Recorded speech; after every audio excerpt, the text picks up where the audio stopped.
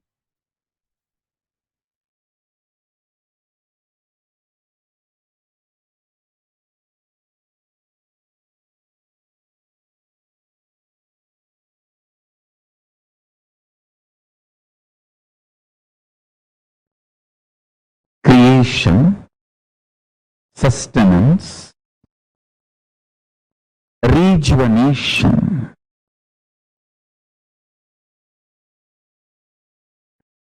putting in delusion or pulling out of delusion, and liberation. All the five. Listen. Creation, maintenance, destruction or rejuvenation, the Samhara Tattva, and putting into delusion or pulling out of delusion, Trobhava Tattva, and liberation. All these five aspects of Paramashiva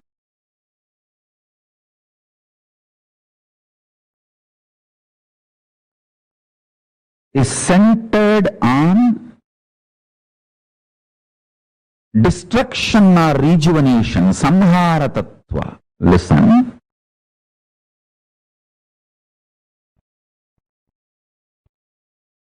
If you cognize yourself powerfully as life, conscious,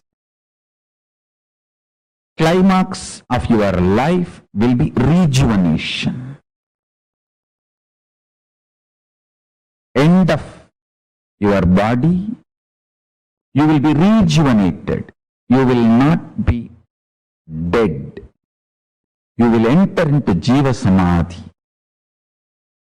You will enter into Mukti. Jivan Mukti. Listen. If you cognize yourself as body, just body, naturally, when you die, your end will be death. End of your body will be your death. If you cognize yourself as consciousness, end of your body will be mukti for you. Because you know your consciousness and you will be liberated from this body. You will radiate your Paramashivatva. End of your body will be mukti, liberation, if you feel, if you decide to cognize your consciousness. end of your body will be death if you decide to cognize your body. Understand? Whether you are going to be destroyed or rejuvenated, that decision is dependent on your conscious decision to cognize yourself. For example, if you cognize you are a cancerous tumor, you need to be removed from your body. If you cognize your body, removal of the cancerous tumor will be liberation for you.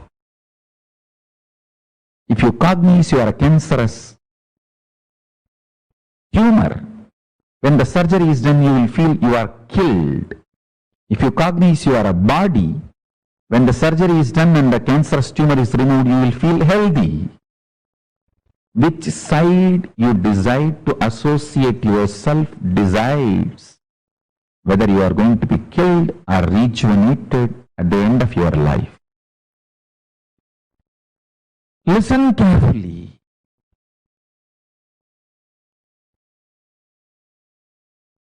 With this consciousness, consciously cognizing, if you start living intensely, if you decide to live with this conscious cognition and start deciding intensely, start making conscious cognitions intensely,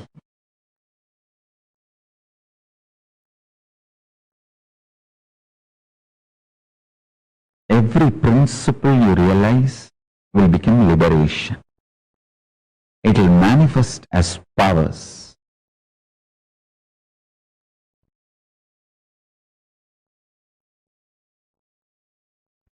Shaktipada, initiation from the master, electrifies your body, Kundalini Shakti, your physics, and makes the alchemy in you and makes your biology alive to manifest powerful cognitions into powers. The pure science into applied science. Pure science is the principle of time, Kala Tattva. Applied science is ability to play with time, stop the time or move the time and change the time. Understand? Powerful cognitions, when they are cognized with initiation, they just become powers in you. I want all of you to internalize this one truth today. Then I will lead you step by step, step by step.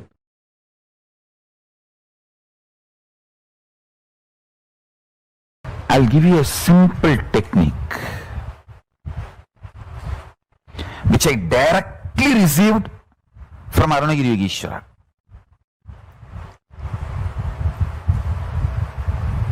See, Arunagiri Yogeshwara is like literally my uncle, a very friendly, sweet uncle with whom you can tell everything. I'll tell all the gossip stories of Tiruvannamalai.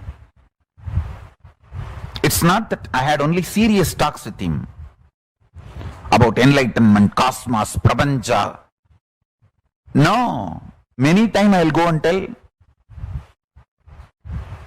I heard this person is having that person as a keep and this person ran away or that person died. All these village rumors, gossips, I'll go and report to him. Once I was reporting a death which happened in village, local village, to him, and said that a lot of people have gathered. This elderly person is dead. So slowly conversation turned towards death, and I asked him exactly what is death and what is its impact on the life. Of course, he gave me many wonderful understandings, realizations. including the experience. He showed me how the life moves and all that. Finally,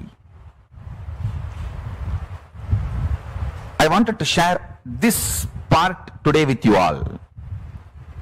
Many things he revealed, and I'll share that in other satsangs. Now, I wanted to give this one important part to all of you. I asked him, how to conquer fear of death? He stretched his hand and said, anything you ask, will you give? I said, what? How can you even ask this as a question? It is yours. Please tell me. He said, give me your life. I said, whatever I know as life, I experience as life, I feel as life, it is yours. I put both my hands and held his hand and put my head on his hand.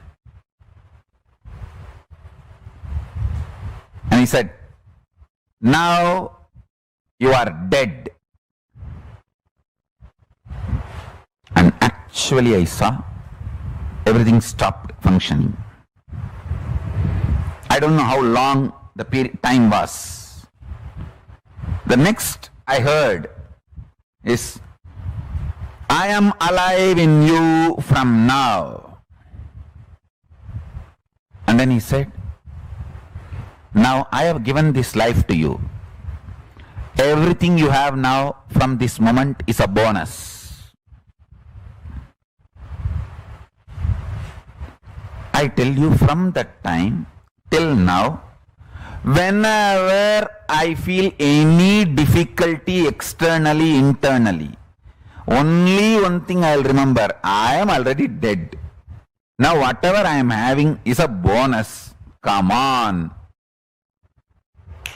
This one realization, even now it stays in my guts. It stays in my guts. It just rejuvenates me every time I remember. Every time I face the difficulties externally or internally, I remember holding his hand with my both hands and putting my head on his hand and declaring, I am giving everything to you. And he declaring, you are dead. And then he's saying, from now, I am alive in you. So the life is my gift. Everything is my gift. You can't complain about anything anymore. In multiple dimensions, I started realizing it. I can't take the life for granted anymore. I can't complain about anything, about anybody, about anything anymore. I can have only one thing, gratitude. Nothing else. I can't complain. God, what a shift He gave me in life. What a change He has done to me.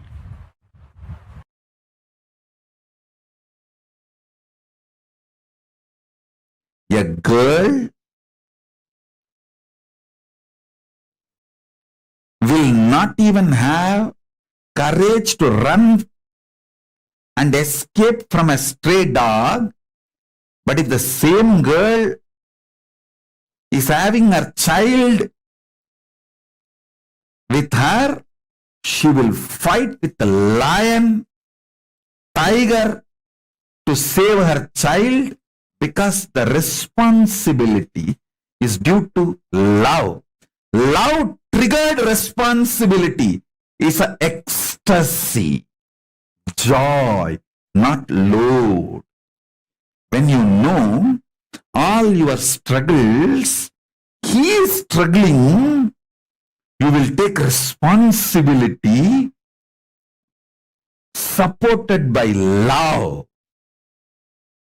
Intense love triggered responsibility is ecstasy.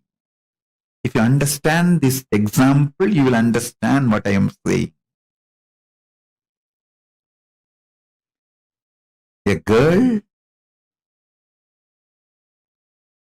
won't even have the courage to run and save herself from a stray dog, but she will have a guts to fight with the lion or tiger if she has her child need to be protected and defended, because it is love triggered responsibility.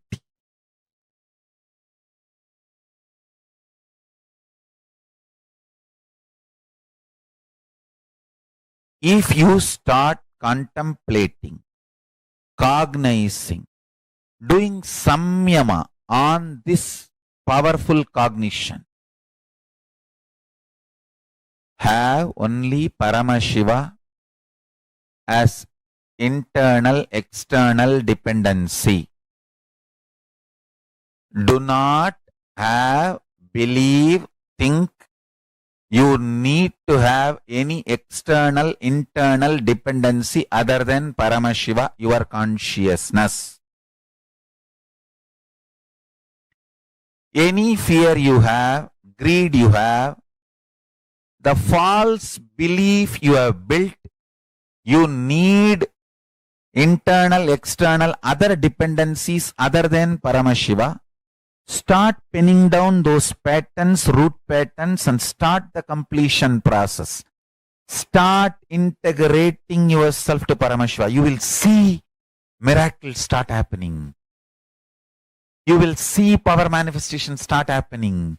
You will see exactly everything you need start happening. Once that happens, you will start convincing others. You will start enriching others. Your economic policies, relationship policies, everything will be integrated to your Paramashiva Tattva, consciousness, existence of Paramashiva.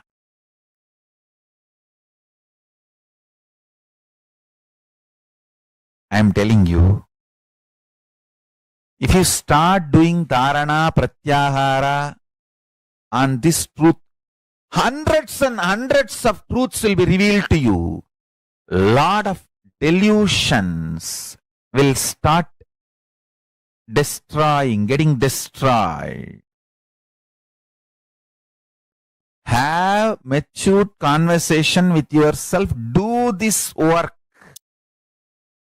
Do this as a homework. Then you will understand what I am saying. Then you will understand what I am saying.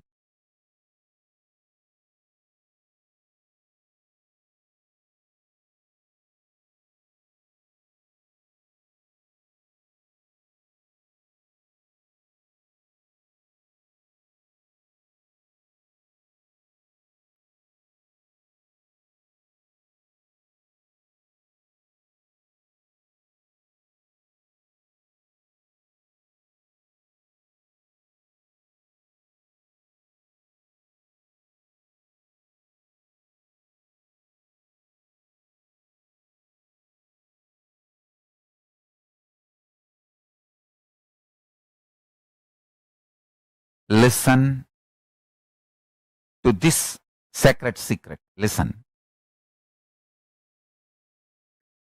Initially, when you put this idea into you, you will have too much of resistance, anger, guilt, fear, too many things coming out. And powerlessness. No, this is not for me. First of all, this may not be true. Second, no, this is, even if it is true, not for me. No, this may be true for the people who don't have to work for their food and paying the bills. No, maybe it is true for the people who are sitting in Kailasa and enjoying the happy, free life. All kinds of thought currents will come inside. Sit, have a little patience, listen.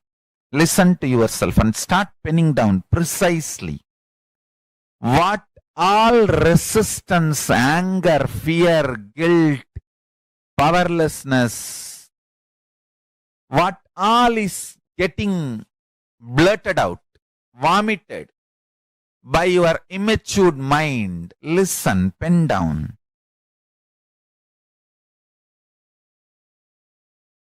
Do completion 2-3 times. Sit with mirror. Actually, I tell you, if you sit with mirror and chant Mahavagya and do completion, you will see me in the mirror. Then all your patterns are complete. Till you see me in the mirror, do completion with the mirror. Your form will disappear and my form will appear there. Till then, sit in front of mirror and do completion. Understand? This is the initiation I am giving to all of you. Sit in front of mirror. Pen down all these patterns and fears and everything. Intensely chant Mahavagya and see the mirror and start reliving this pattern. Start completing. You will see me appearing in the mirror and making you completely complete and making you manifest powerful cognitions and powers. Till I appear in the mirror, continue completion. And I tell you, I will really appear in the mirror and make you complete and make you manifest powers. When I say, I mean. Just sit in front of the mirror and declare simple integrity to me. Start chanting Mahavagya and remember this powerful cognition, today's cognition. Pen down all the incompletions, fears, anger, guilt, impossibility, patterns which tells you, no, you need to be dependent internally, externally other than Paramashiva. Pen down all of that. Whatever patterns tells you, you need to be internally, externally dependent on something else other than Paramashiva. Pen down. Pen down. Sit in front of mirror and start completing all those patterns and incidents, root incidents, everything. Let all the incompletions melt down, be completely burnt away. You will see in your pure inner space and in the mirror me appearing.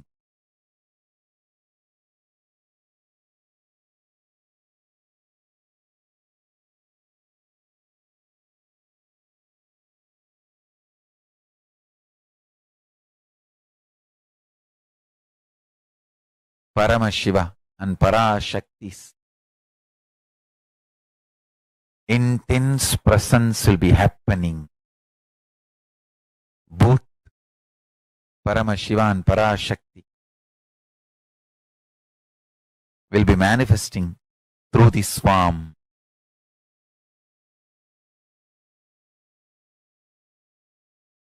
And blessing you, making you completely complete, and making you manifest the powerful cognitions and the powers.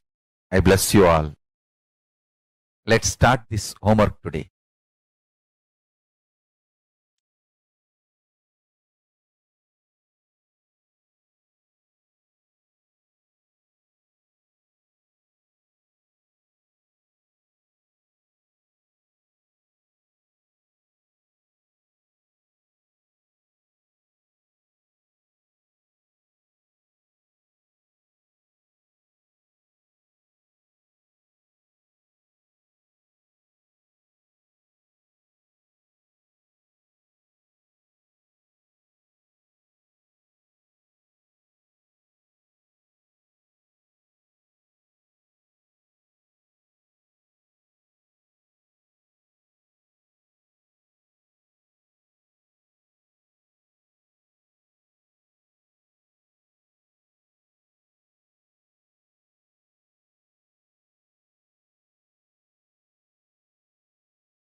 most beautiful, important truths Swamiji revealed in this session. If we just understand Sadashiva Tattva, every one of us have a part of us which is continuously dying. Some part of us goes through the death. It is whole process inside of us. One of the most unique, most important truths that Swamiji revealed. You declaring, just offering your life to Paramashiva, knowing death is your dimension. When you know destruction is one of your dimension, it becomes rejuvenation. When you know you put yourself in delusion, you get out of delusion. If you start creating conscious cognitions, every principle you realize will become liberation.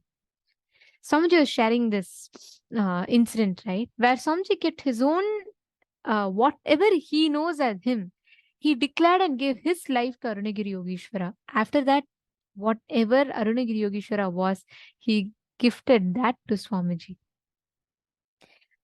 Our conscious conclusions in life. See, for example, after you go, let's say after this program, you have to go back. You have to deal with your same family, your same boss, people who are still having the same incompletions.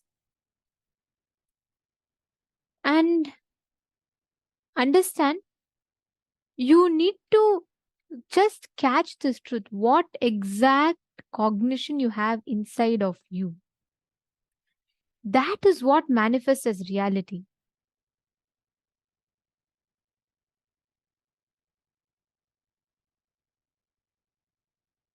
Ma Priyatma sorry, Ma Anne-Marie Kasu, Ma Virupaksha.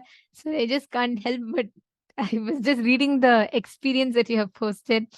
I've always seen this. The way Swamiji has, with each of us, he has such a unique way of relating.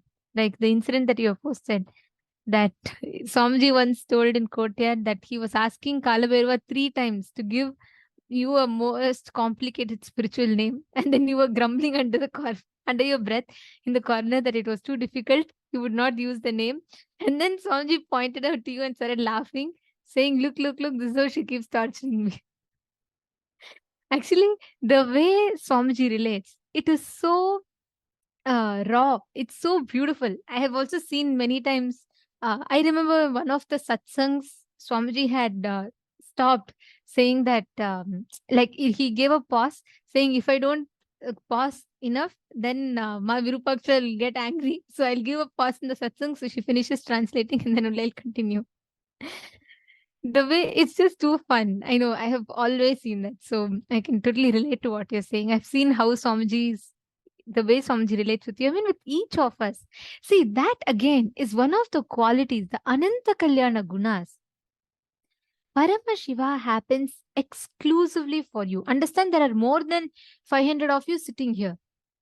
Please understand, Paramashiva happens exclusively for you. Swamiji has happened exclusively for you. That is why all of us here that are sitting and connecting to Swamiji. Every moment, whenever you are stuck in this same cycle, in the same rut, if you just wake up and get out of that, if you realize, hey, who is putting me in delusion? I am putting myself in delusion. The moment you realize you are the creator, you are the sustainer, you are the rejuvenator, you'll realize even death is one more dimension of you. Can I request each of you to post your understanding in the chat?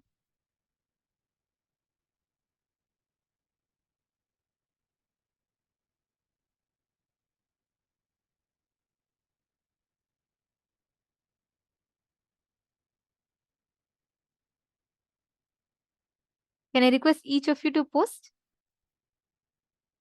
Just cognizing you are Paramashiva. And it is not, see, the moment we say, oh, Paramashivoham, I have to live as Paramashiva, it becomes more like a philosophical meaning. No. Living as Paramashiva is the most juicy, blissful way of manifesting your life. When you declare your whole life, whatever you know as you, is at Swamiji's feet. And from now, whatever he gives for you is what you're going to manifest. That is the only thing. Not having any dependency on anything external. All your internal, external dependency should only be on Paramashiva. Because that is the only Satya. Everything else is Mithya, lie. Today, if something is there, tomorrow it's not going to be there. That's a delusion. The only thing that remains before you remain, that remains even when you remain, that will continue to remain even after you leave, is Satya, Paramashiva. Now, Swamiji himself gave a very powerful process. We're all going to be doing that. Can I request all of you to get a mirror? Can I please request every one of you to get a mirror? We're going to be doing the exact same process that Swamiji himself guided us to do. Yes, please bring the mirror and settle down.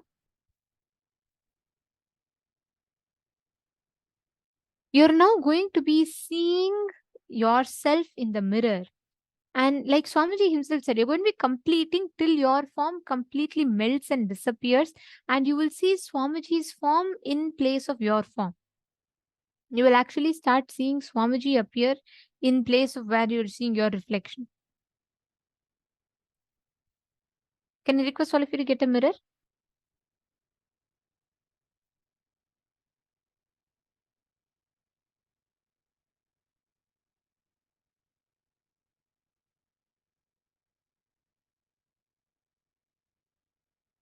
Yes.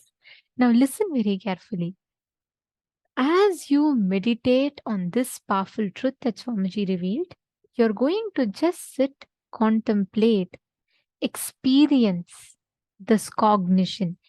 Anything that can be removed from you is just a part of you. You continuously go through destruction is a part of you. Meditate on the cognition and see each of these. First step you're going to do is you're going to pen down. Pen down all the fear, incompletion, everything that stops you from manifesting Paramashiva in you. Anything other than Paramashiva that you depend on. You feel like, oh God, if you don't have money, you can't make your life. All the cognitions, you depend on anything other than Paramashiva, pen that down. Take a few minutes, please pen down. And right after that, we're going to be entering into the process. It's a very powerful process that Swamiji himself had explained. Please settle down. Let's all enter into it.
Yes.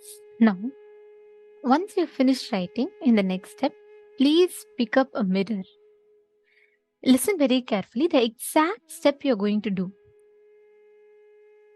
You're going to be meditating on this cognition, and you're going to be completing in the mirror till your form completely disappears and you will see Swamiji's form in your form.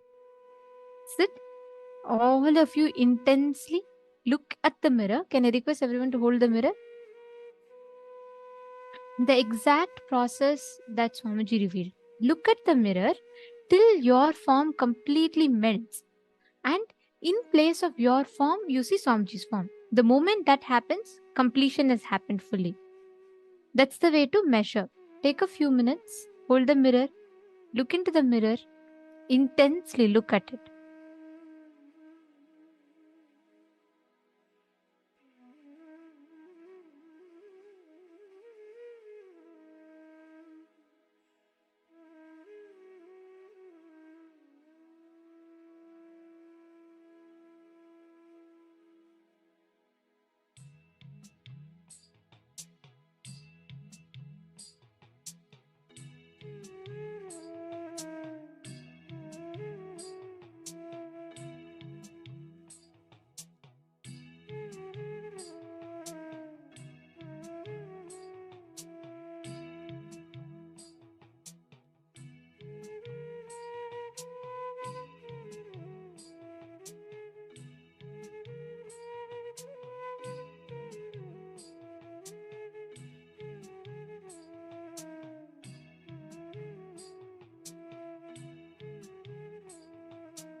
Please relax. Yes.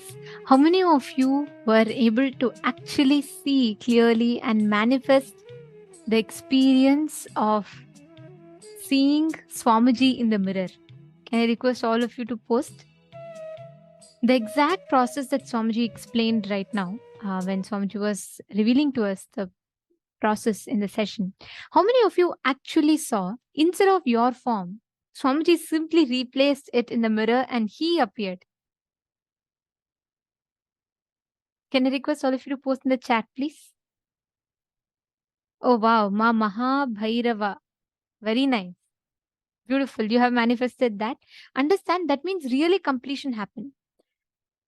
See, only when you let go of your identity, that means completion happens. And only when that letting go of the identity happens, Swamiji appears in the mirror.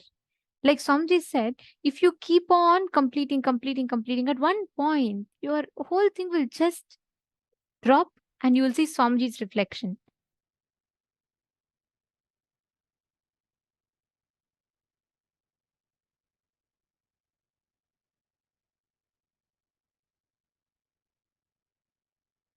Very nice. Ma Fatima Dehastani, that means you have done. And that's wonderful, Ma. And Ma Parameshwari, some of you are saying you have still not. Okay, understand. That means as you keep completing, as you keep doing the process deep inside of you, you will manifest that experience. You just need to focus, bring your whole awareness and go on completing again and again and again and again. That's the way for you to manifest the experience that you want to manifest. Whenever you manifest that space, Ma, understand, whenever you manifest that inner space inside of you, you will manifest that extreme bliss. And that bliss will manifest as a reality and experience for you.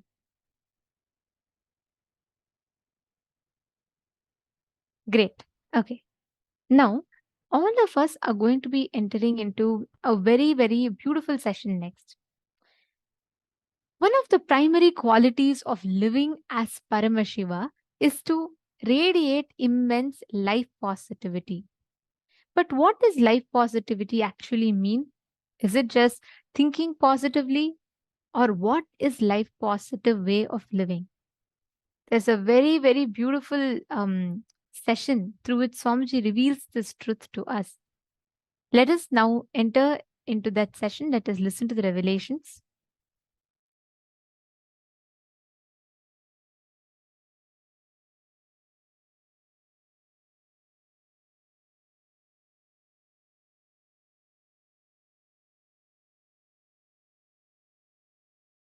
Life is the greatest miracle. Life is the greatest contribution. Life is the greatest gift to the universe from Paramashiva. Life is very extension of Paramashiva, my own being.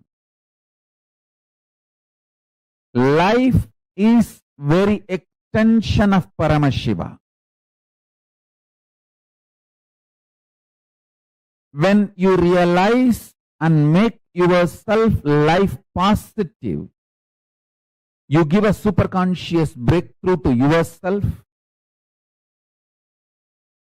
When the group of humanity makes life positive decisions for themselves, they give superconscious breakthrough for their group. When a nation makes a life positive decisions and governance, it gives superconscious breakthrough to itself. If a civilization makes itself life positive, it gives superconscious breakthrough to itself. If a whole humanity makes life positive decisions and strategies, it gives superconscious breakthrough to itself. Life is miracle. Life is the greatest gift. from Paramashiva. Every life is miracle.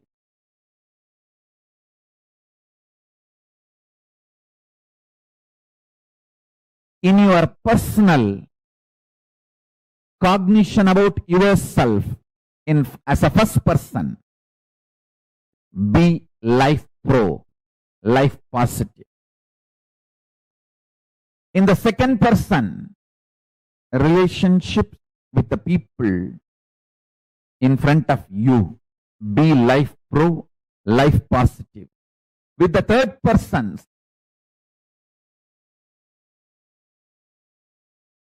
be life positive, life pro. There is something called fourth persons. We don't even remember, like animals. Animals in the ocean, animals in the forest, even towards them, be life positive. There's a fifth person, plants, trees, hills, rivers, oceans, be life positive even towards them.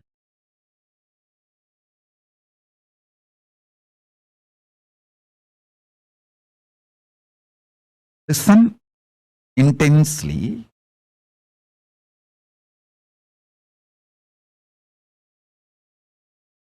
If you operate with intense love, powerful cognitions like a love, compassion, joy, bliss, giving, the Ananta Kalyana gunas of Paramashiva, you will expand so much. Your perception about you will expand. Your perception about life, reality will expand. Reality itself will expand. Understand? This is what I call life positive decisions.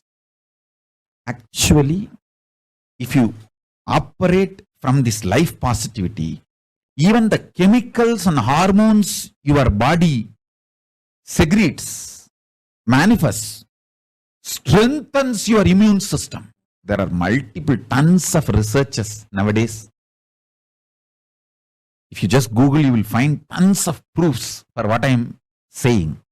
If you operate what you consider as a love, joy, bliss, compassion, even that, the chemicals and hormones your body manifests, strengthens your immune system.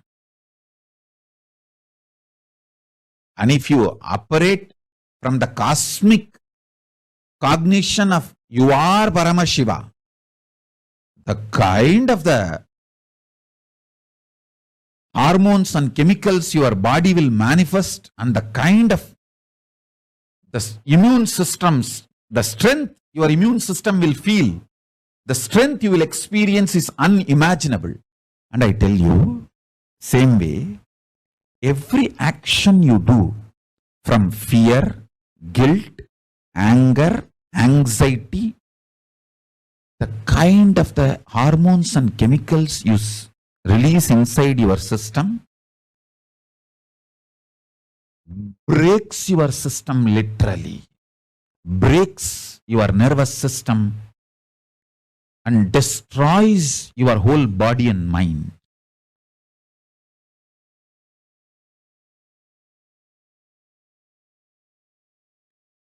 Absolutely for life. Make yourself more and more life positive for life.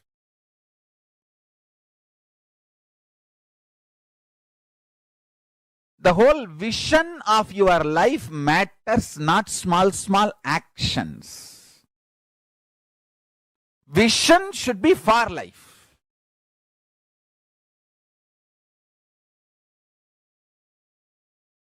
If a child is about to drink the poison without knowing it is poison, A mother may not be very polite in stopping the child. If she cares for the child, she will jump and become ferocious and snatch that poison and save the child. The action may be ferocious, but the vision is life positive. She cares for the child. Same way, sometimes your actions, I'm not saying always need to be ferocious, but the first priority should be for life. Your vision and life should be for life, positive. Absolute life positive.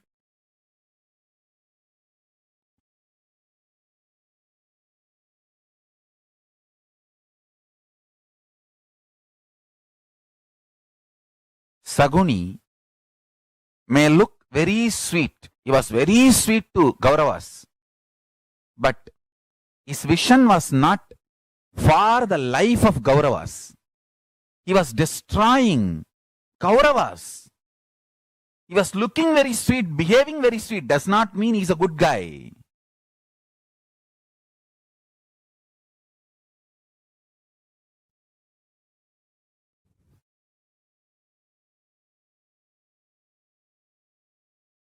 Understand? Our priority should be for life. Vision. Life positive.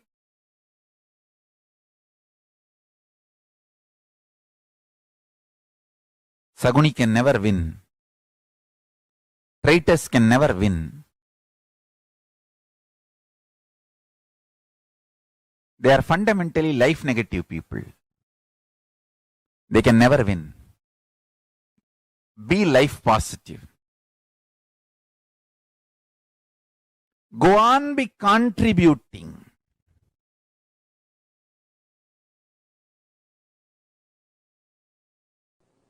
Pure life positivity.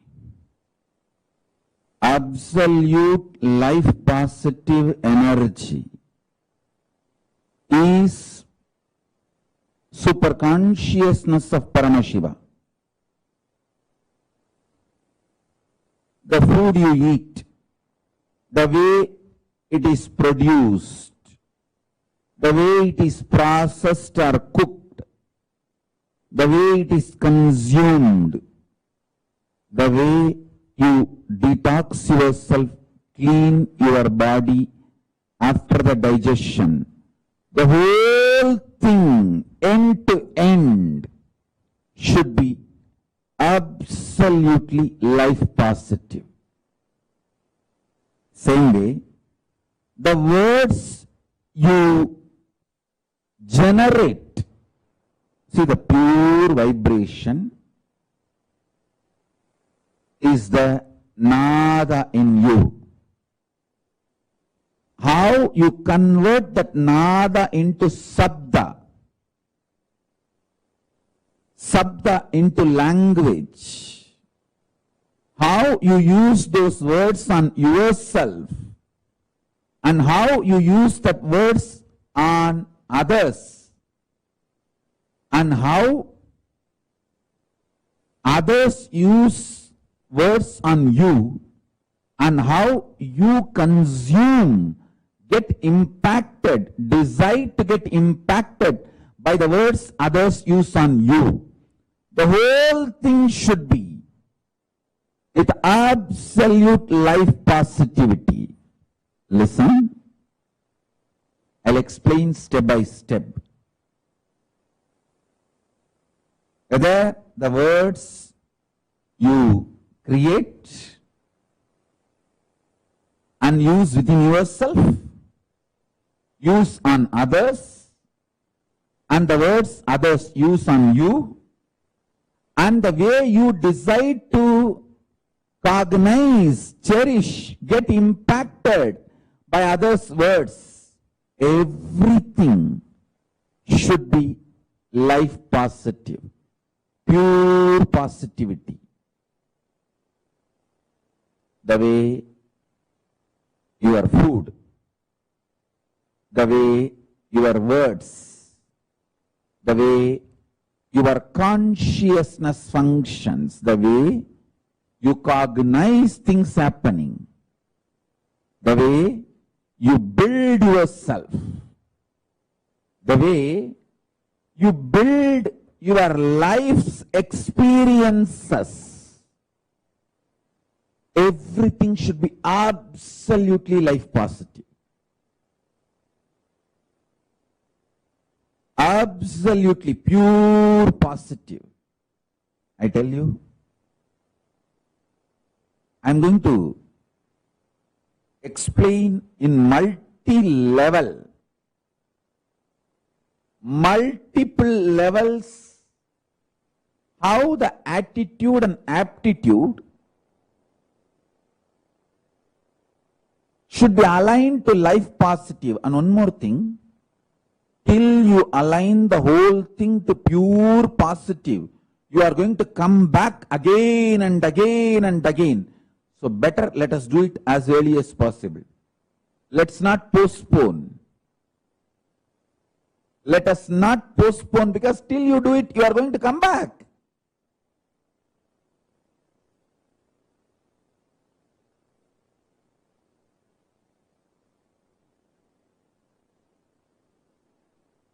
In every level, experience absolute life positivity.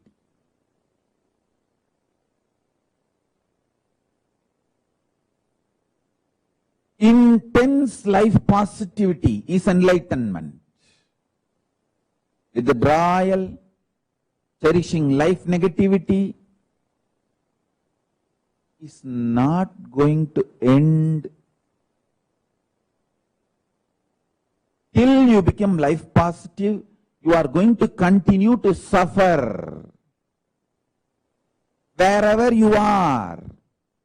So better to choose the life positivity now. Better to choose the pure positivity now. From now, let us start building.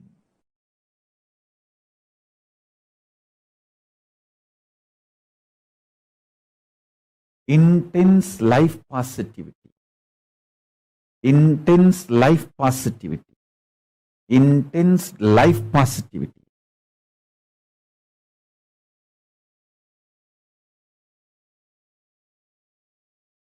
With a tremendous love, activism.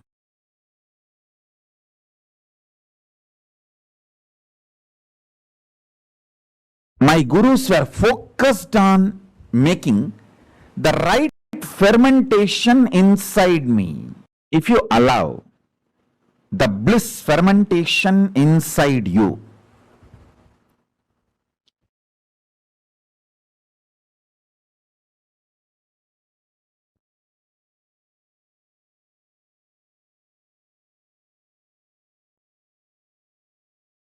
you will be attracting so much of life positivity.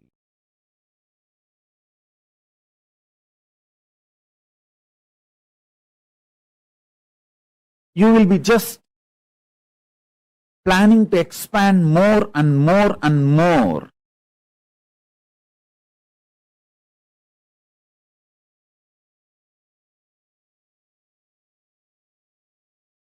I'll give you the signs of how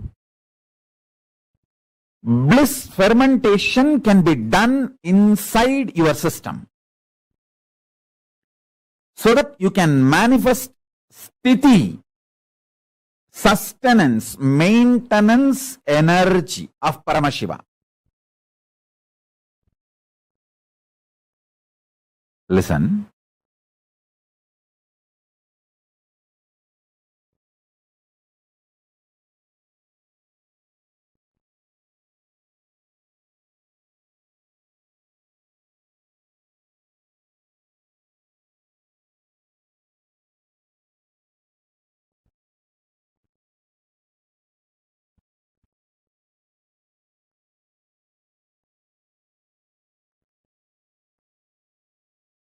I'll give you the scale.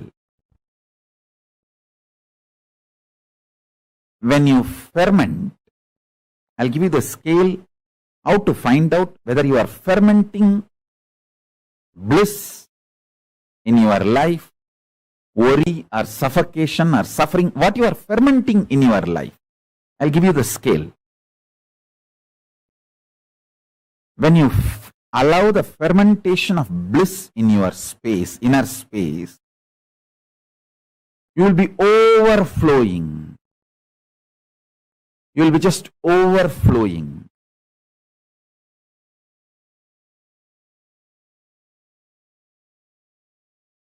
Excitement, inspiration, life positivity in your words, thoughts, energy, bubbly, bubbly.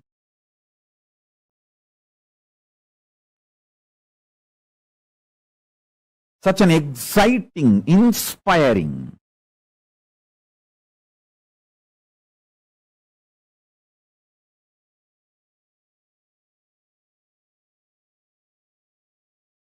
Your food intake will drastically reduce. Understand?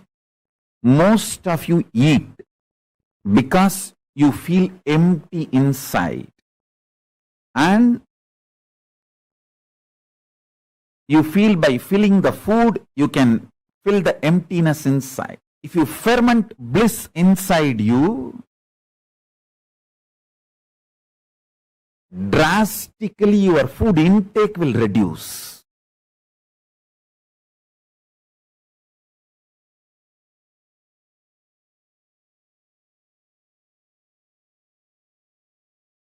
Fundamentally, this principle of rejuvenation and the knowledge about the ultimate reality, the truth, karma,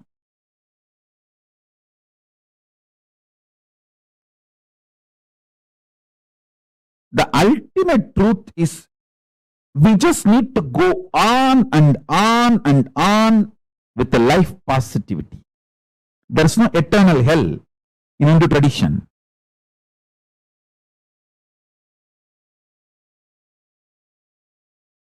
It's giving you chance again and again to be life positive, rejuvenate yourself and rejuvenate everyone.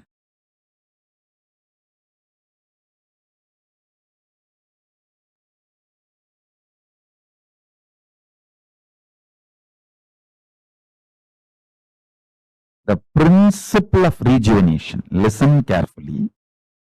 See, once or twice, one day or 2 days, you may miss puja. But if you create the ecosystem of doing puja every day, that is enough. Same way, 1 or 2 days you may miss yoga. But if you create the ecosystem of doing yoga every day, that is enough. You will be naturally successful. You will be naturally aligned to yoga. Even if you miss 1 or 2 days, next day you will say, at least let me do 2 Surya Namaskar as a ritual. You will start it. Same way puja. Even if you miss 1 day, next day, let me at least do it few minutes. And Jalalingam Stapayami and do the puja. The principle of rejuvenation, extreme life positivity, makes us do all the best decisions about life. Listen, we human beings are here on the planet Earth, after all, to celebrate life. So we should focus on contributing to ourselves and to others and for the next generation. That is why we treat the earth as living energy, Bhuma Devi. We don't see earth as a resource to be exploited and finish. No. Hindus are responsible for the most sustainable lifestyle, life decisions, life positive decisions.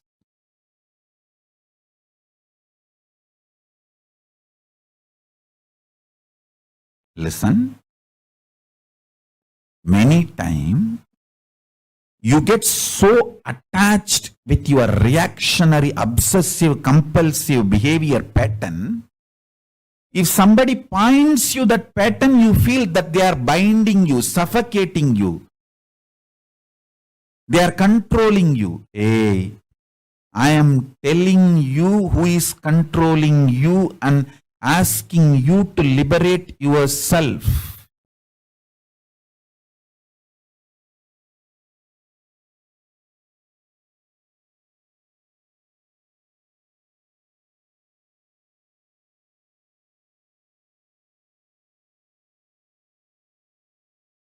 I am your friend,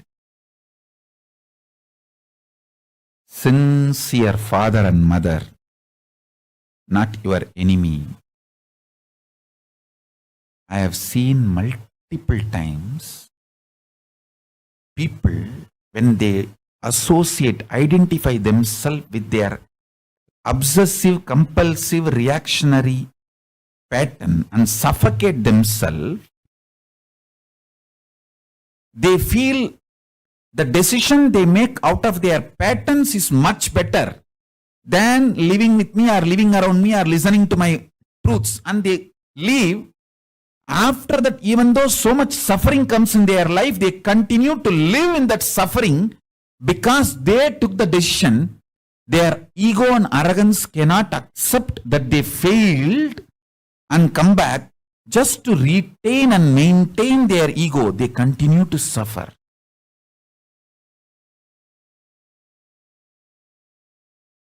Listen very carefully. The so-called positive thoughts cannot exist without the so-called negative thoughts. Like that is why this positive thinking and all doesn't work. Life positivity only works. Positive thinking does not work. Life positivity is different from positive thinking. Be very clear.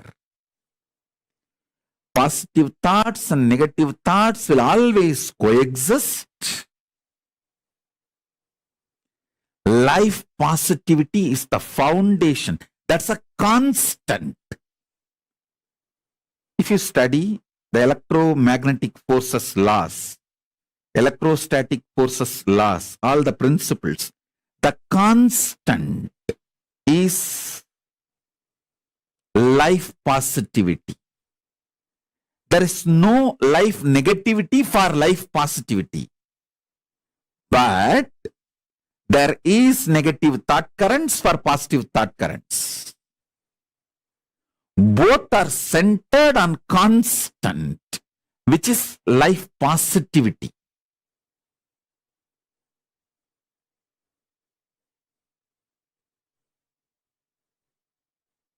So please understand.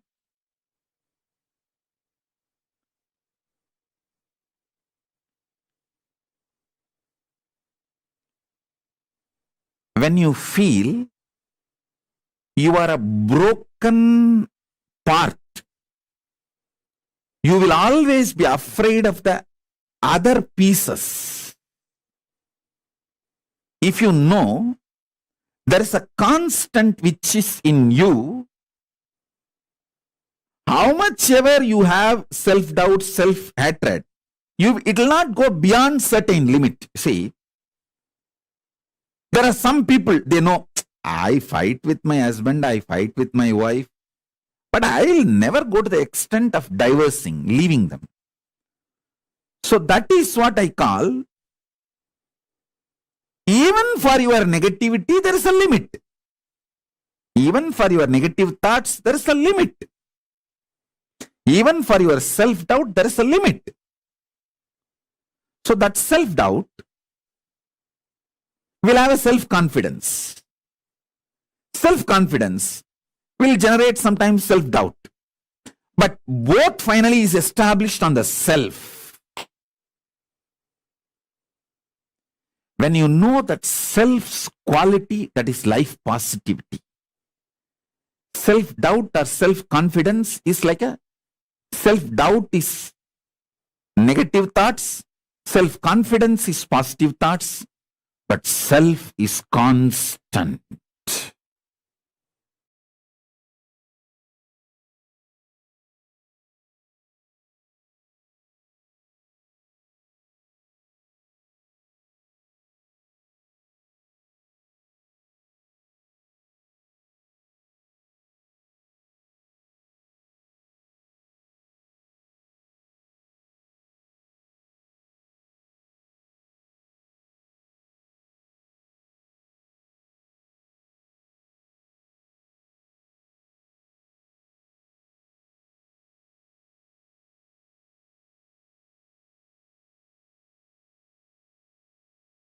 Now listen, let me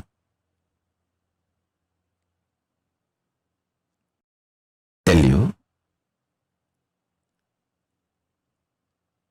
For the ship to stay afloat and reach the place where it need to reach,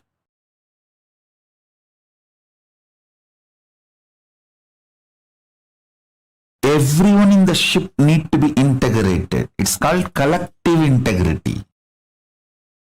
A maintenance engineer cannot think, oh, I have done my job, but the fuel manager is not doing his job, or the cleaning person is not doing his job. So if the ship sinks, I will not be blamed, I will not be questioned, I am safe. Let whatever happens to others, or whatever others do or don't do, what is there for me. That level of integrity will not work for the ship to stay afloat. This is exactly done by the Hindus.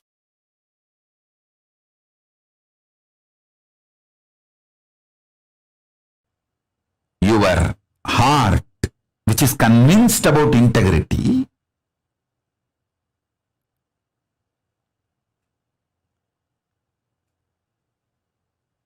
need to convince all the organs of your body and organs of your life. See, when I say organs of your body, you all understand. Heart, lungs, brain, intestine, all the organs. You all even feel, yes, I should convince all the organs of my body. True. But why should I convince the organs of my life? They should convince themselves.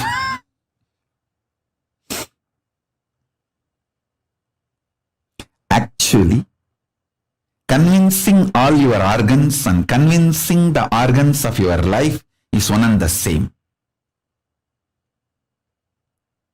All of you listen. If you are not able to convince your husband, some parts of your brain is still not convinced about it.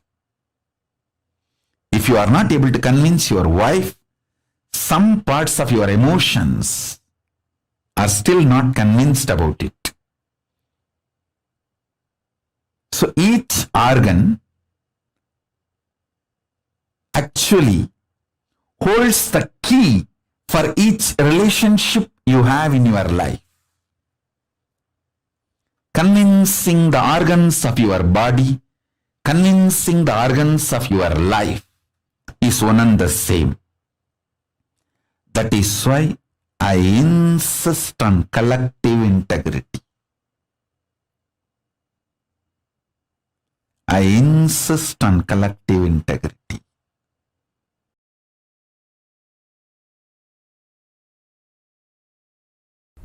Understand?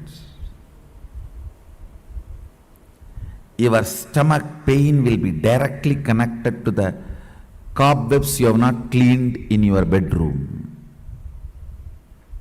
Your ulcer is directly connected to the outside veranda you have not cleaned your house. Don't think how can that and this be connected. Only if you have ulcer, stomach problems, your eyes will not even be aware of the dirt around you.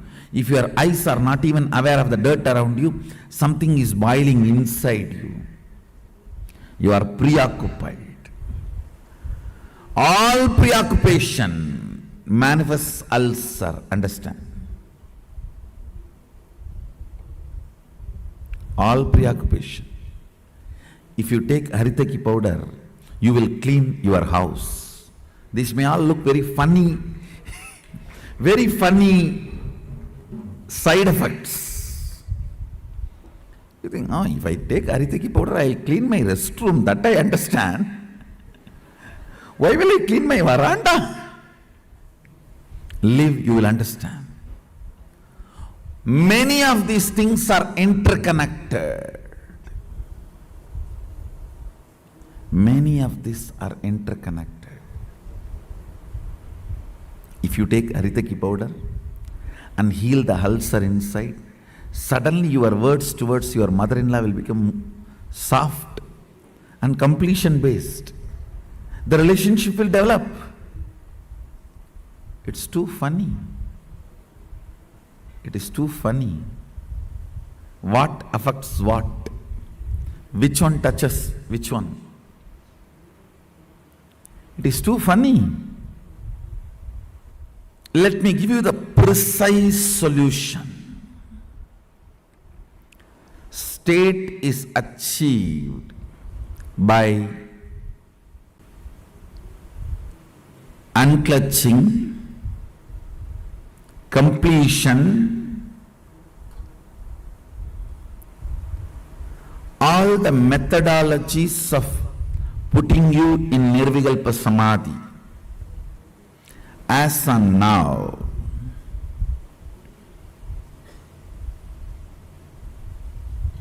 understand, I don't see any of my disciples at least manifesting any power without touching the Nirvikalpa Samadhi. And I also make sure you don't manifest powers before you touch the Nirvikalpa Samadhi, because if you start manifesting before you touch Nirvikalpa Samadhi, it will be Siddhi, not Shakti.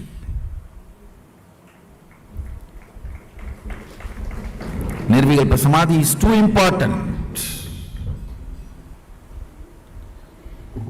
Nirvikalpa Samadhi is too important.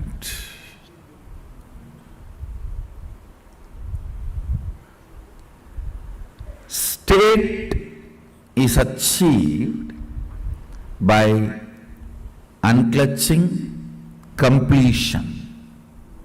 Of course, ultimately by initiation.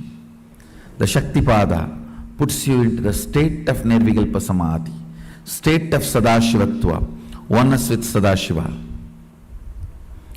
The space is created by more and more completion with others. When I say completion with others, whatever you perceive or cognize as others, making them part of your oneness is completion with others. Understand, whatever you cognize as others, persons, river,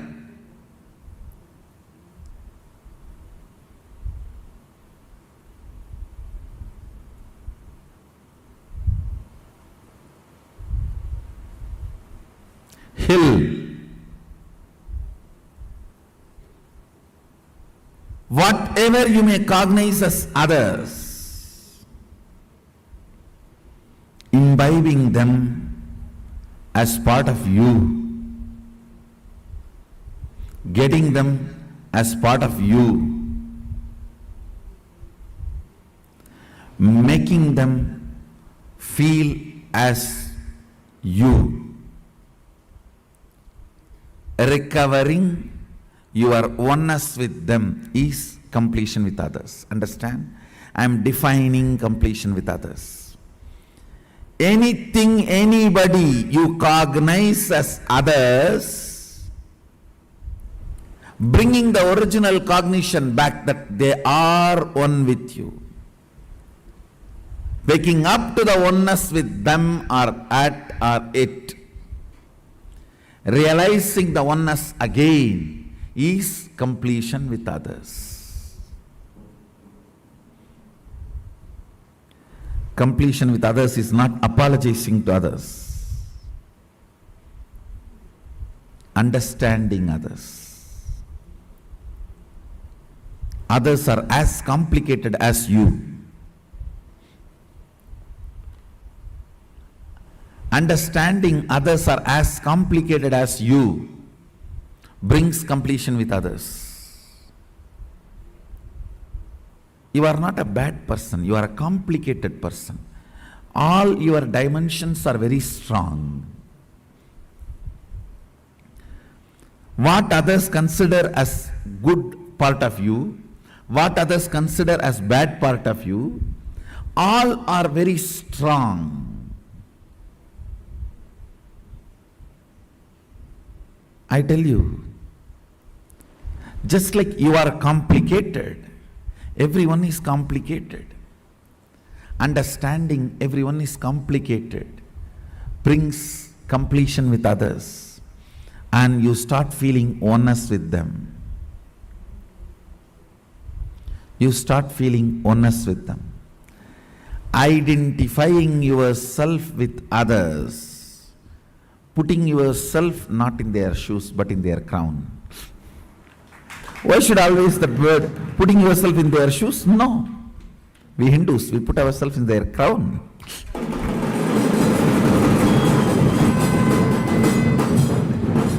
Understanding the complications and realizing the oneness is completion with others. Taking responsibility and enriching. Understand completion with others, taking responsibility for others and yourself, and enriching yourself and others. This is what is creating space. Put more and more energy in that.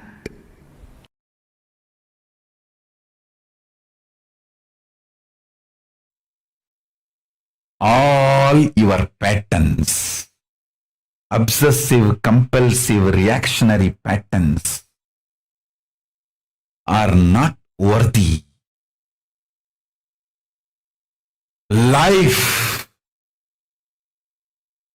Paramashiva's powers are only worthy to manifest, celebrate, enjoy. Listen carefully. Listen intensely.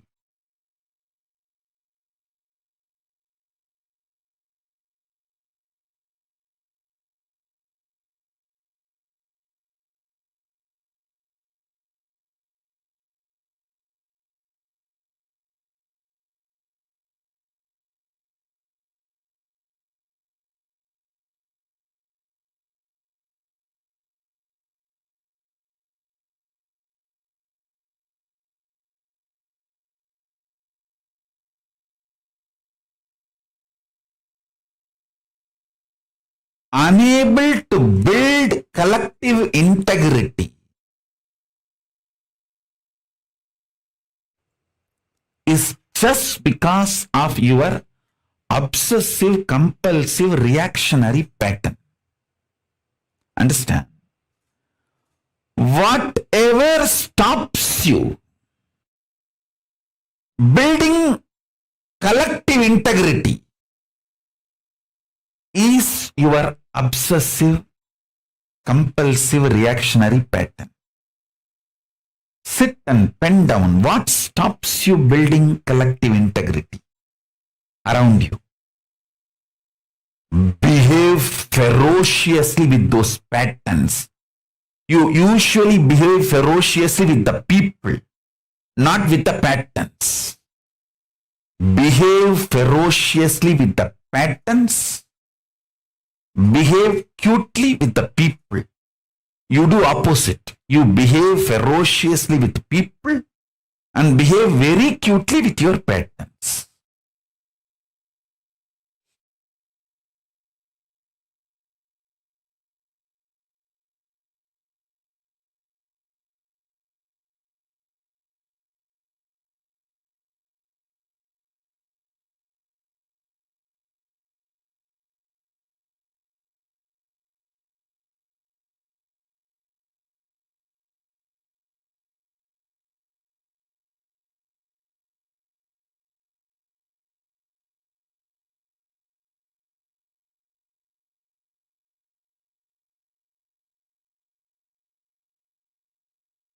every time you behave ferociously with your patterns and break, you manifest at least one power of Paramashiva. Listen.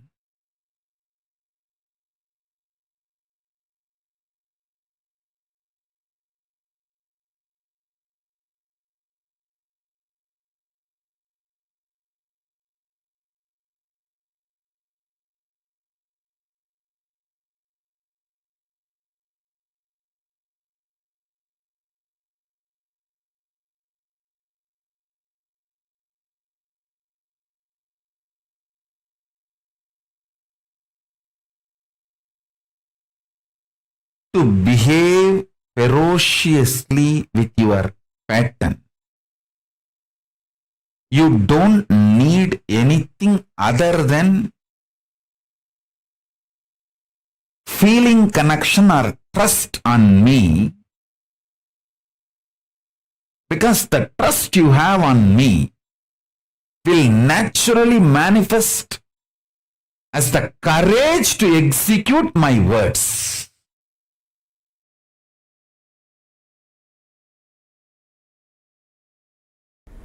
Intense activism, involvement, and deciding to make it happen.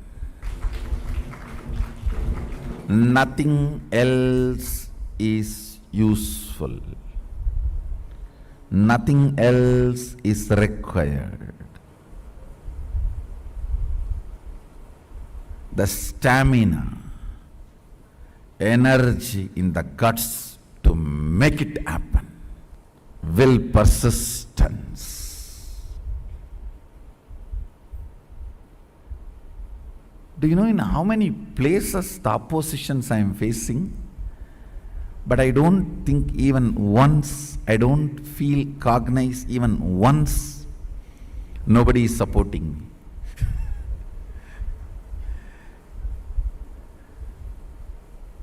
I am very clear because I have taken the responsibility. Sadashiva Himself is supporting me.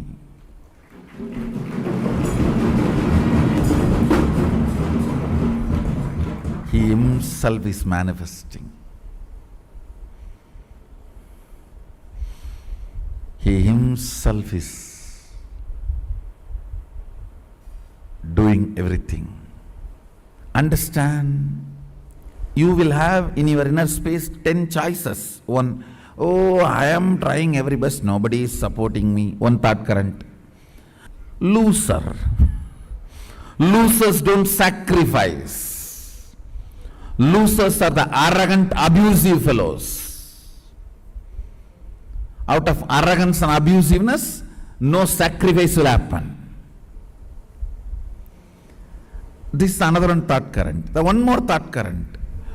Oh, if I take the responsibility, I am only questioned, I am not supported. You are given everyday food, that is a support. You are given all your basic needs, that is a support. You are given all the survival needs, that is a support. But nobody bothers about all the support available. They think, oh, all my work everyone will do and I will put my name, that is what is called support. So that is what if you are defining and expecting as a support.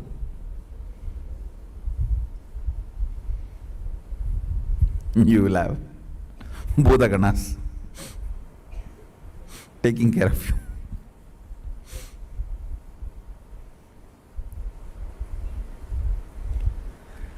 All these thought currents will run in you.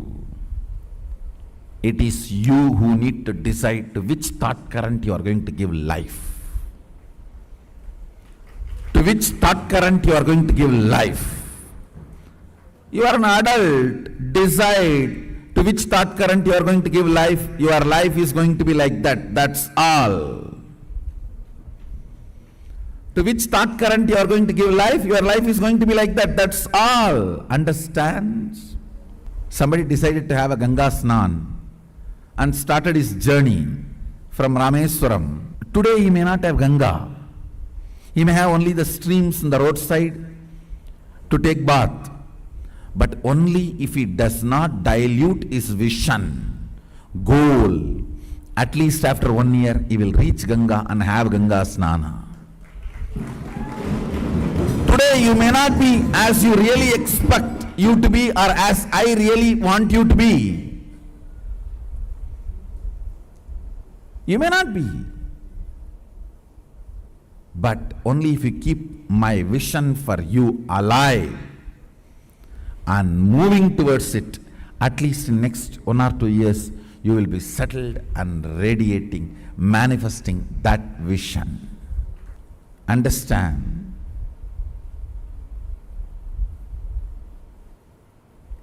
Life happens to you when you decide to make it happen. If you are sitting, let things automatically come. Automatically only one thing will come, that is problems. Life happens to people who consciously decide. That is actually a good news. It comes to you only the way consciously you decide. Means what? You develop, you decide, you design. That's such a good relieving news. So I know there will not be any unexpected problems. That's a freedom. Feeling empowered. It is we who decide and design the life. To what you are loyal, that will be your life.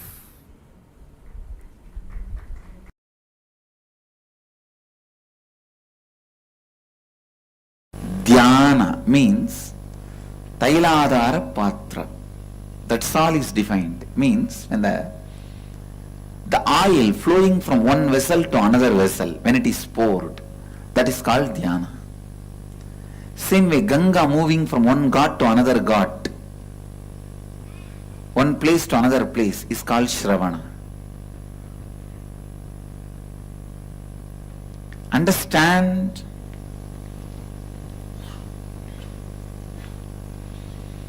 Shravana, listening, is one of the most powerful process to achieve completion. Most powerful process to achieve completion. When no one stands by you, completion can stand by you. When no one listens to you, listening will listen to you. Develop this habit of listening. You having the habit of listening itself will be such powerful friend to yourself. Please understand. You can develop a best friend for yourself through the habit of listening. Your habit of listening can be an amazing friend for you in all your difficult times. You don't need somebody else listening you. Your habit of listening is enough. It can be an amazing friend.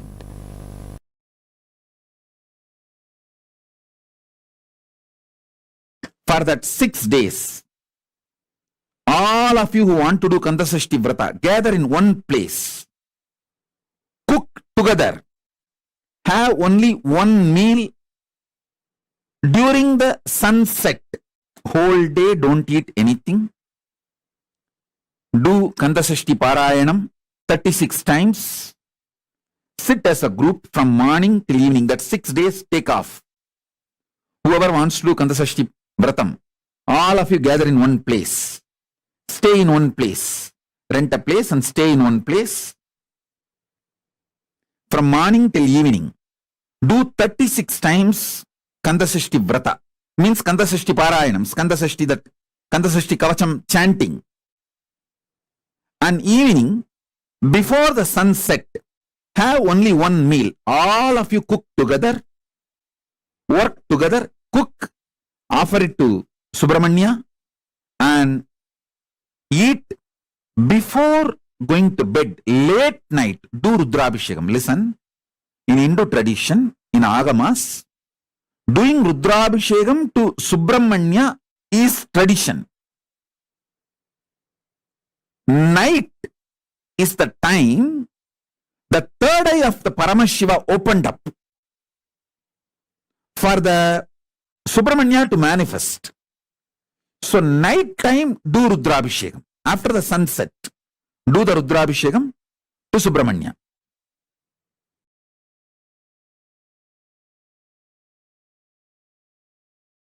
Kailasa lifestyle is a beautiful preparation for you to live comfortably in the higher planes, vertical time zones. When you go there, you won't feel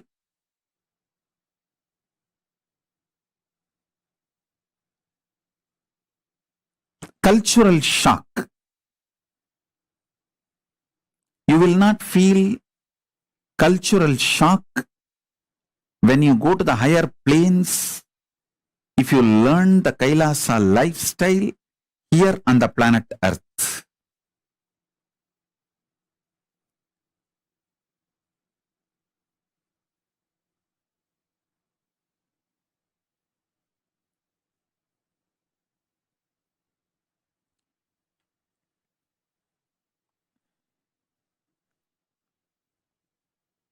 We just need some of the dedicated people. You see, you don't need cunningness, strategy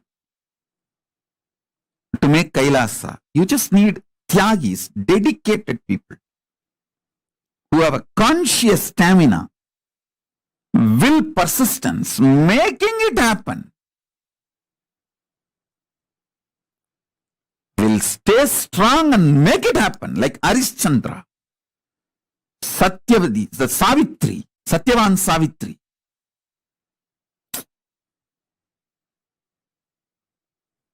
Whatever. Will, persistence.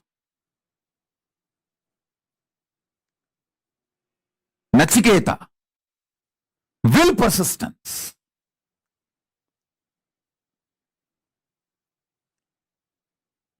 A child fasting for 2.5 days without food and water is equivalent to an adult fasting for 2.5 years.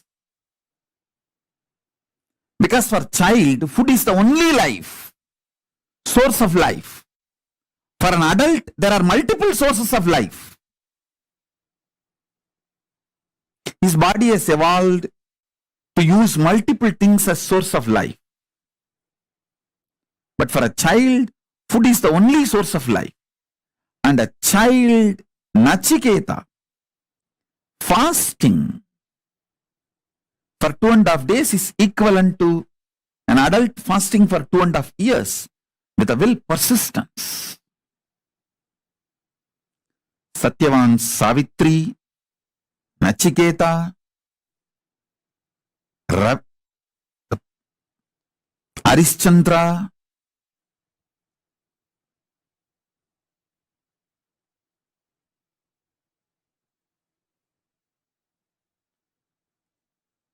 what a will, persistence. We need just few people with that kind of a conscious stamina, will, persistence to create collective integrity, to make collective integrity for Kailasa to happen. They become the foundation of Kailasa's evolution. Not any efficient, cunning, strategic, no. It is dedicated, tyagis,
Nithyananda.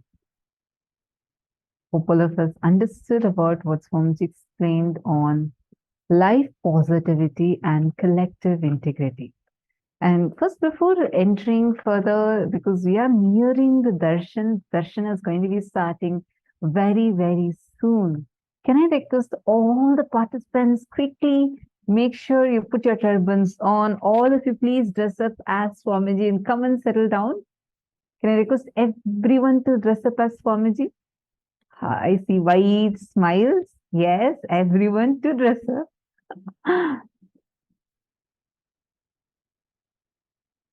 Come on. You all can just tie your turbans also and come, just like how Swamiji is. You could tie a turban. And if you have jatas, you could put the jatas nicely. Quickly, all of you tie your turbans, dress up as Swamiji. My Yogamala, where did your turban go away? I saw in the morning you had tied. All of you quickly dress up as Swamiji, exactly like how Swamiji looks, and come and settle down.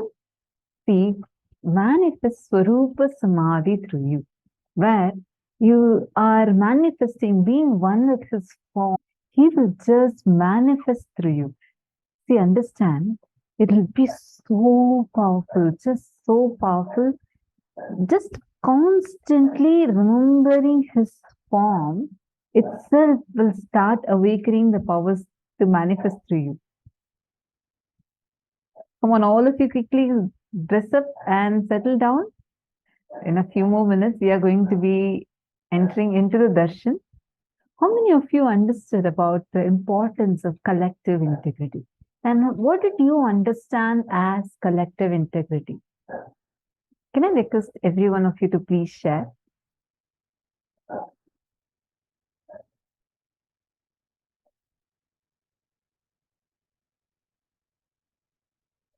One example that Swamiji gives is one of the most best way of understanding what collective integrity is. Whenever we manifest the Ananta Kalyana Gunas of Paramashiva, whenever we manifest that space, any thought process, anything that is reducing us to any other cognition other than the cognition that you are Paramashiva only distracts you. It becomes a load. That is why even responsibility will feel like a load. When you understand the principle of collective integrity and when you function, everything that you will do will be so joyful. Like you will experience so much of joy in what you're doing. You will radiate so much of bliss. All of us are going to carry back this inner space that Swamiji is showering us back in our homes, right? Whichever places we go to, we're going to be radiating this space. Please understand, one of the best ways that you can do it is just by experiencing, manifesting the space of collective integrity where you go on enriching others with the science. See, it's not just you living the science. Making the whole ecosystem around you live the science is the most best way to actually practice collective integrity. Shane Dennis there, you don't need a turban. You can just tie a cloth as a turban. Come on, all of you have to dress up. Don't miss out on this. Sitting and just dress up as much as possible. Choose any form of Swamiji that you like. I mean, we have, Swamiji has given us darshan in so many forms. So choose any picture and dress up like that and come and settle down. This is for everyone. Come on, Srinivas Atteya, Rainer, Kaikun, Nithyanandam, everyone quickly.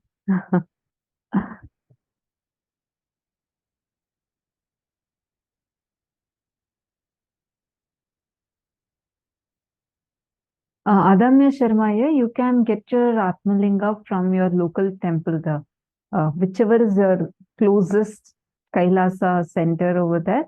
You can go there and get your Atmalinga right away.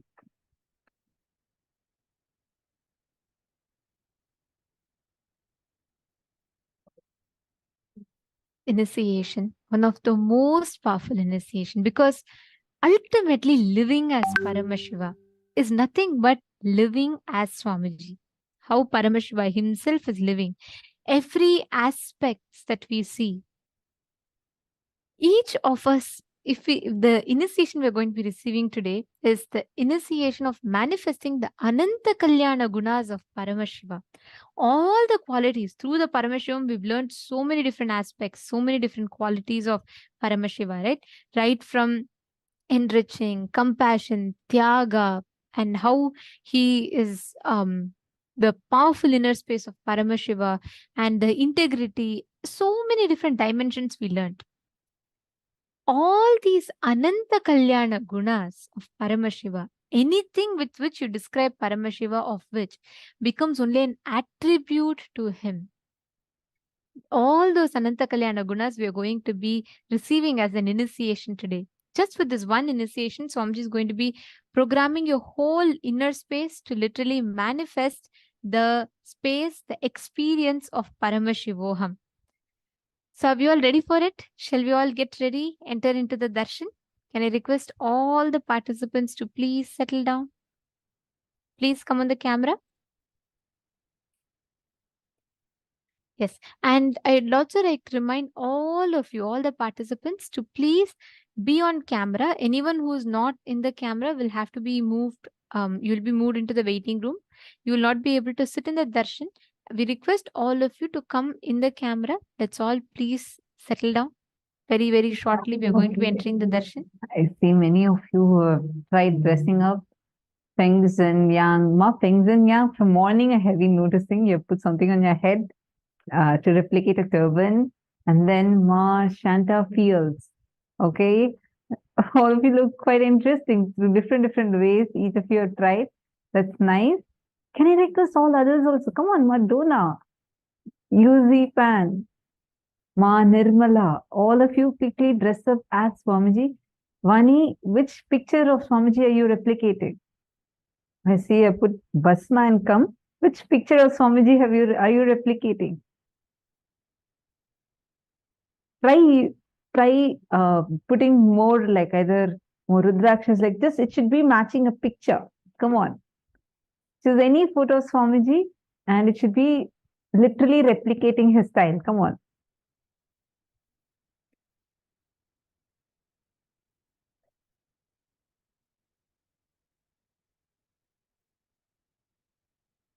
Okay, I have a question for all of you. Swamiji said, there is this one thing when you cultivate, like that would be there even through your toughest times.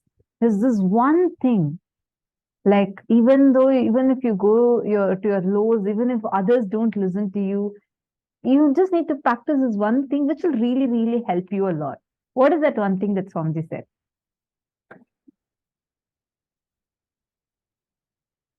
Come on, what is that one thing that you need to develop? I see so many more people who have tied turbans. Ma Jagaranyananda, Ma Mahā Jnana Surupini, Actually, Ma Ganga as many Priya. people as possible, all of you, as much as possible, dress up like Swamiji today. Because today's initiation, we're all going to be receiving the ultimate initiation of radiating that Ananta Kalyana Gunas of Swamiji. Means literally becoming and living as Paramashiva. So I request all of you to please take this sincerely, dress up and sit as Swamiji for the darshan today. You can take any picture that you want. If Swamiji is wearing like a turban, wear a turban. If Swamiji is wearing just his jatas up, wear it like that. Or if Swamiji is just having his hair loose, wear it like that. However it is, any form of Swamiji that you feel intensely connected to, pick up any one picture. Dress up completely like that. Whatever color Swamiji is wearing, wear that same color. I request every one of you to do this. If any of you have not yet done, please go ahead. Take a few minutes right now. Quickly run, get ready and come and settle down.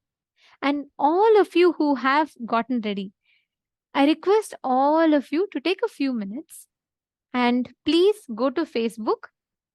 You all can post the original picture of Swamiji's and how you have gotten ready, your selfie on Facebook with the hashtag Paramashivoham. Can I request all of you to make the post? So you can post that you're ready for the initiation into Paramadvaita with Swamiji. So you can put that as your status and let us know on Facebook. You can tag Swamiji. We'll show you all how to do it. I request every one of you that are ready. I see so many of you beautifully dressed, decked up as Swamiji.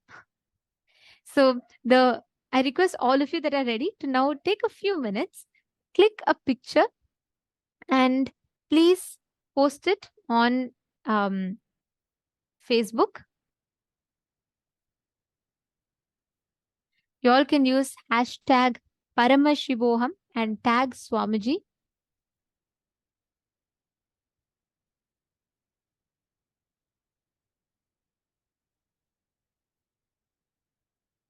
Yes, take a few minutes. We'll show you all how to make the post. Yes, it's very simple. In few steps, you all can do it. And we will now be showing you all, and we request all of you to follow along. All of you that have dressed up, you're fully ready. You can head to Facebook and you can click a picture, selfie of yourself as you are ready right now. And also take the original picture, the photograph, like how you have gotten ready, and post it. You can head to Facebook, go to create post. The moment you go to your timeline, you would see this option which says write something, right? So you can just click on it, and here you can write whatever, how you're feeling, how excited you are for the darshan, and how you are waiting for today's darshan, and how was the program for all of you. And use the hashtag, just type this symbol and type Paramashivoham. And tag Swamiji. If you just type this @ symbol, and you can just type Kailasas, and like you'll be able to get Swamiji's.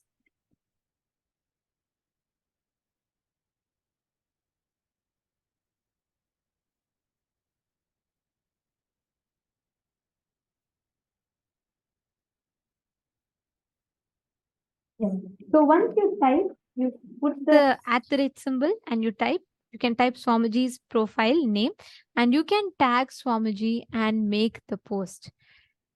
As soon as you make the post, you can let us know. Take a few minutes. All of you head to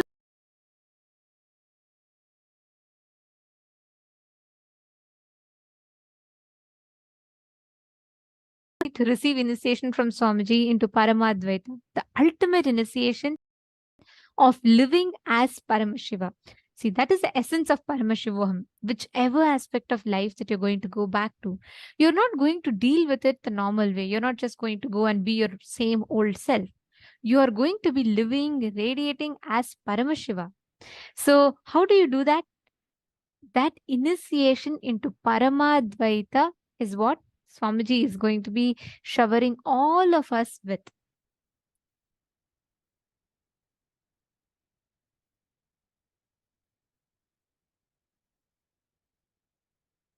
Yes. Take a few minutes, and once you all make the post, you can let us know.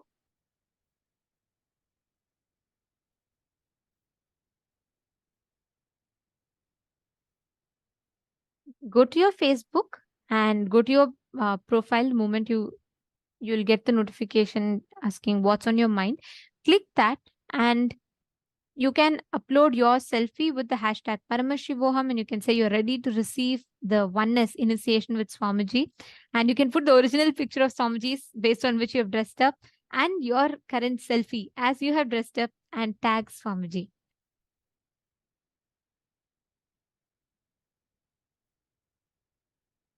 I see so many of you doing it. Great. And all those of you who have not yet dressed up and gotten ready, come on. Take a few minutes, quickly run, get ready, come back and settle down. This is how it will be looking like. Once you go to your Facebook, just tag Swamiji. If you just type the @ symbol and type Kailasa Shri Nithyananda Paramashivam, it will come. Just click on that and you'll be able to tag Swamiji and use the hashtag Paramashivoham.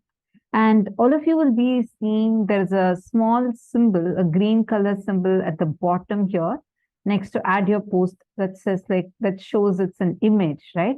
If you click on that, it'll take you to your gallery and you can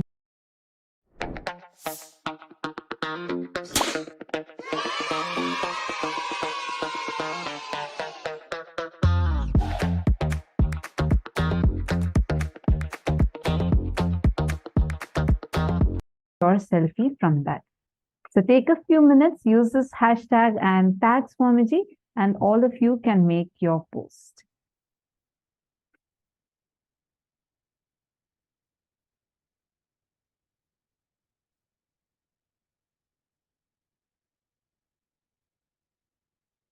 Yes. Now, let us all get ready for receiving the darshan.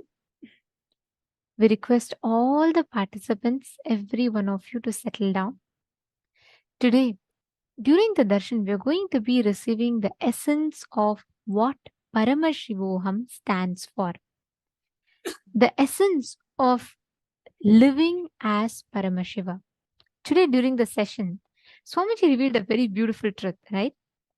Anything that you describe consciousness as, consciousness already has expanded beyond that. That's why Ishavasya Upanishad has a beautiful line, Manaso Javiyaha, beautiful term defining consciousness, means it is swifter than the mind. Whatever you try to describe as, you say consciousness is ever, it's big. Just being big alone is not consciousness. You can say consciousness is intelligent. Just intelligence alone is not consciousness. Consciousness is something that cannot be seen. That alone is not consciousness. Anything that with which you describe consciousness only becomes an attribute of consciousness. Each of you, every one of you that are sitting here, the exact same truth. Anything that which you describe Paramashiva is only an attribute of Paramashiva. You can only experience Paramashiva by awakening, living and radiating the sciences. Swamiji has gifted us all these extraordinary sciences. The only way you can do it is just live, radiate and experience the science. And Paramashivoham, the initiation that we're all having today, is all about this. Living, radiating that science of Paramashivam, living as Paramashiva.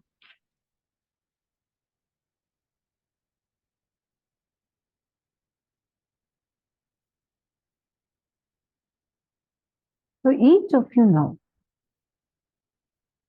take a few minutes and share with us how many of you feel like this program, like by being here, you have learned a lot. What has your experience been today, being the 21st day of the program? How was it for all of you to attend? I know many of you here, actually, so many of you here are attending this program for the third time, fourth time, fifth time. We have many of you who have been attending without missing. How does it feel for you? What did you learn different? And how was your experience of this program? And also, please share with us, how many of you feel like this, I definitely need to reach this out, at least to my family, my friends, and to more people. Take a few minutes and please share.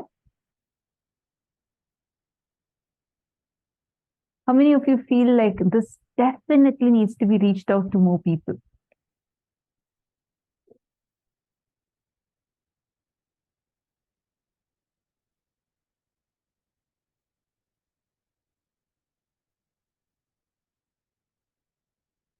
Come on, all of you take a quick few minutes and please post.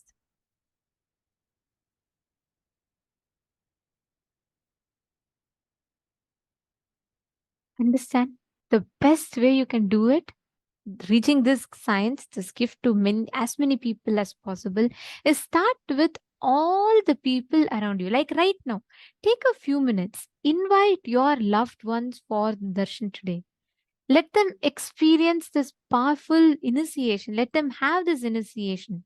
See, sitting in the presence of an avatar, receiving these initiations is not something ordinary. Very beautifully, Bhagavan Krishna declares in Srimad Bhagavatam, He says, Idam shariram mama durvibhavyam sattvam hime hridayam yatra dharmaha prishte krato me yadadharma arad ato hi mam rishabham prahuraryaha. Bhagavan Krishna very beautifully declares, he says, my transcendental body, the Satchidananda Vigraha, may look exactly like a human form, but it is not material human body. It is inconceivable. He goes on to declare, I am not forced by nature to accept a particular type of body.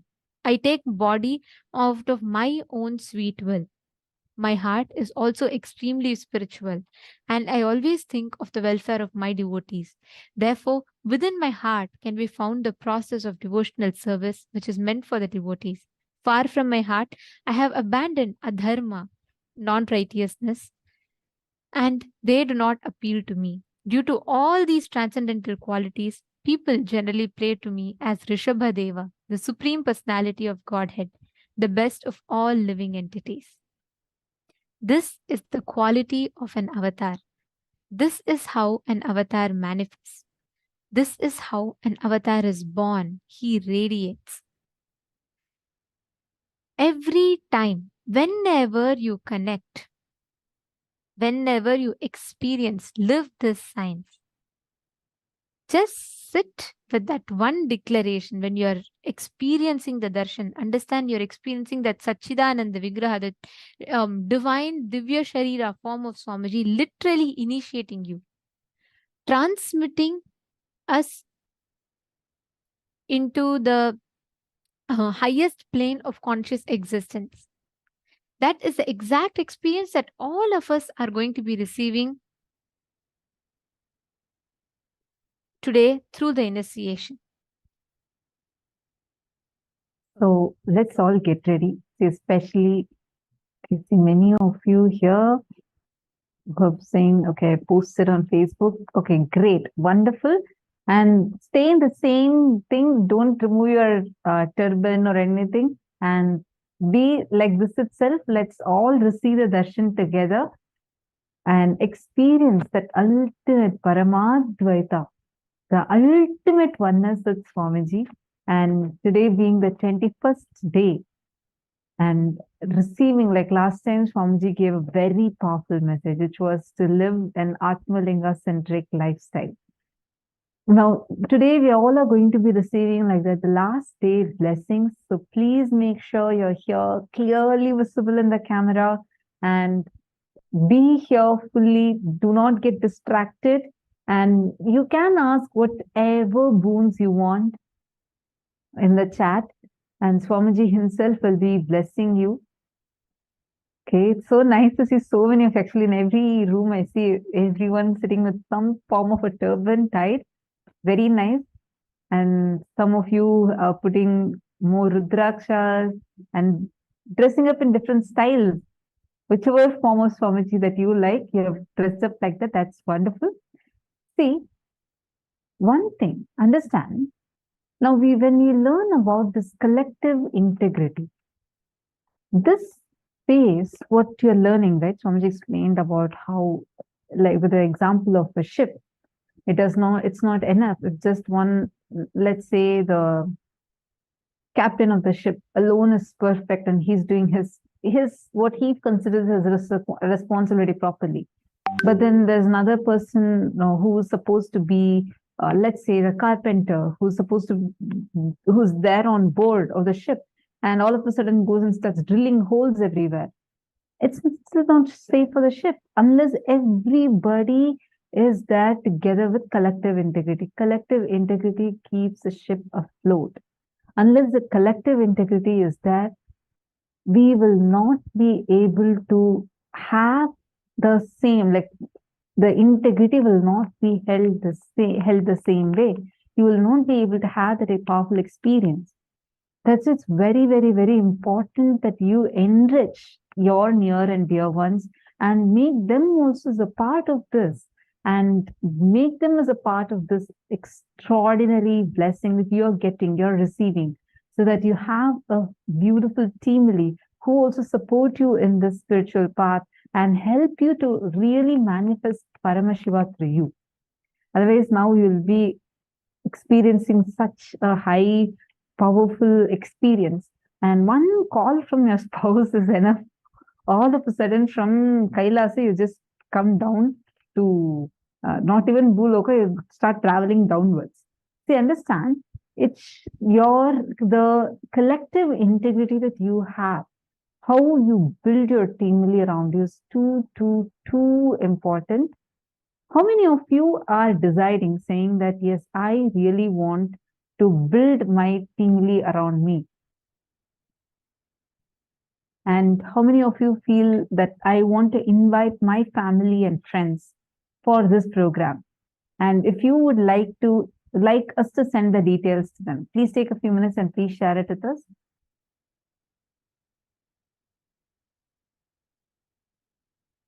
When will the darshan start? The darshan is going to start in just a few more minutes.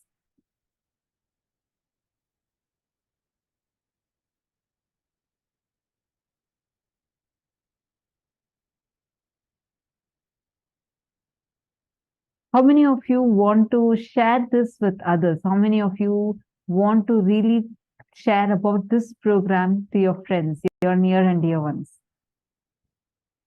Take a few minutes and do let us know in the chat.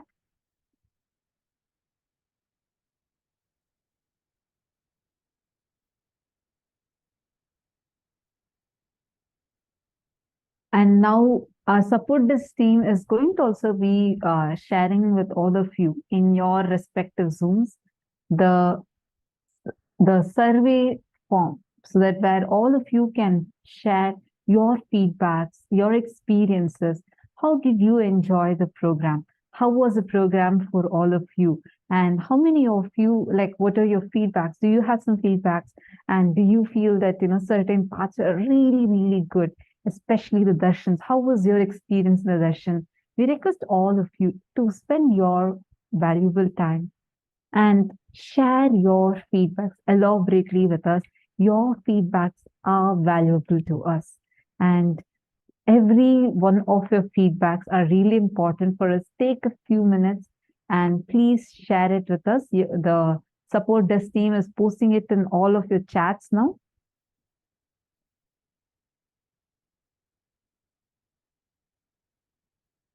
Take a few minutes and please share it with us.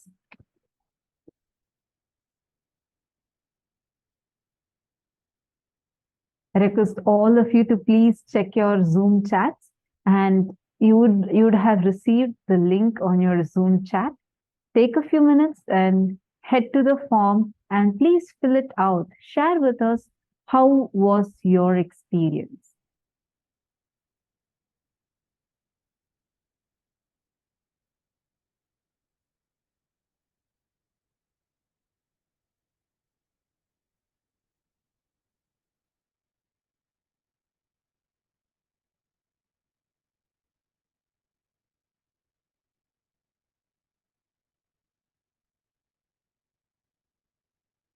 And now,